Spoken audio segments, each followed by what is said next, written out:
शीतला माता ने सोचा कि देखूं तो सही, धरती पर उनकी पूजा कौन करता है, कौन उन्हें मानता है।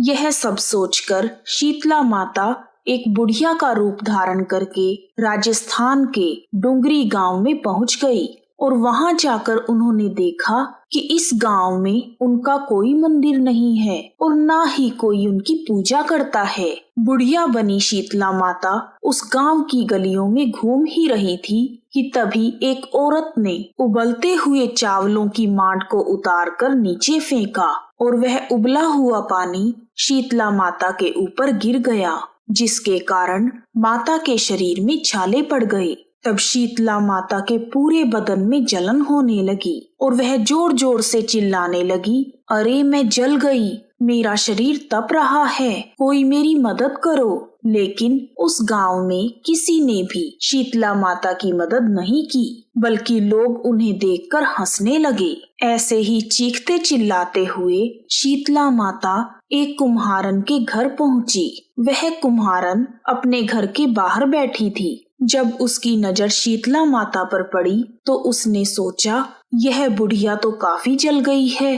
फिर उसने बुढ़िया माई के ऊपर ठंडा पानी डाला और बोली, हे माई, मेरे घर में रात की बनी हुई राबड़ी रखी है और थोड़ा दही भी है, तुम दही और राबड़ी खा लो, जिससे तुम्हारे शरीर को ठंडक मिलेगी। तब उस कुम्हारिन के कहे अनुसार उस बुढ़िया बनी हुई शीतला माता ने ठंडी राबड़ी और दही खाया और उनके शरीर को ठंडक मिल गई। फिर बुढ़िया माँ ने कुम्हारिन से कहा, मेरे सिर में जुएं पड़ गई हैं, तुम मेरी जुएं निकाल दो। कुम्हारिन ने उनकी जुएं निकालनी शुरू कर दी। तभी उसकी नजर बालों के अंदर छिपी हुई एक आंख पर पड़ी। बुढ़िया माँ के बालों में छिपी हुई आंख को देखकर कुम्हारिन डर के मारे भागने लगी। तब शीतला माता ने उसे रोकते हुए कहा, रुक जा बेटी, तू डर मत, मैं कोई भूत प्रेत नहीं हूँ, मैं शीतला माता हूँ। मैं तो धरती पर यह देखने आई थी कि मुझे कौन मानता है, कौन मेरी पूजा करता है।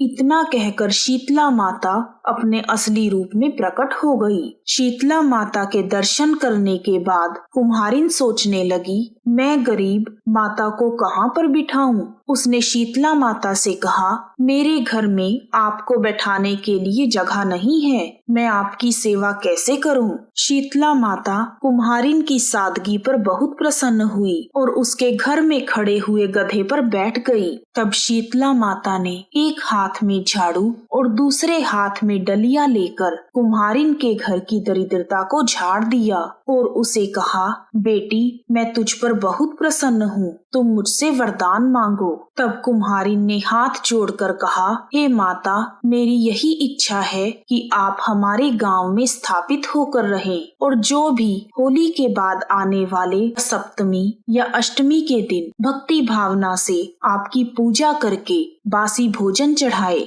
उसके घर की दरिद्रता को आप दूर कर दें। तब शीतला माता ने कुम्हारिन को वह सभी वरदान दिए और एक करवे में पानी देकर कहा कि इस पानी को अपने घर पर छिड़क दो, कल इस पूरे गांव में आग लग जाएगी, परंतु तुम्हारा घर नहीं जलेगा। इतना कहकर शीतला माता अंतर्ध्यान हो गई और माता के कहे अनुसार अगले दिन पूरे गांव में आग लग गई, परंतु उस कुम्हारिन का घर नहीं जला। जब राजा को यह बात पता चली तो उसने कुम्हारिन को राजमहल में बुलाया और उसे इसका कारण पूछा। तब कुम्हारिन ने शीतला माता के साथ हुई पूरी घटना राजा को बता दी। तब राजा ने पूरे नगर में शीतला माता की पूजा करने का ढिंढोरा पिटवाया और कहा कि होली के बाद आने वाले सप्तमी या अष्टमी के दिन शीतला माता की पूरे विधि विधान से पूजा करें और बासी भोजन चढ़ाएं। तभी से बसोड़ा का यह पर्व शुरू हुआ।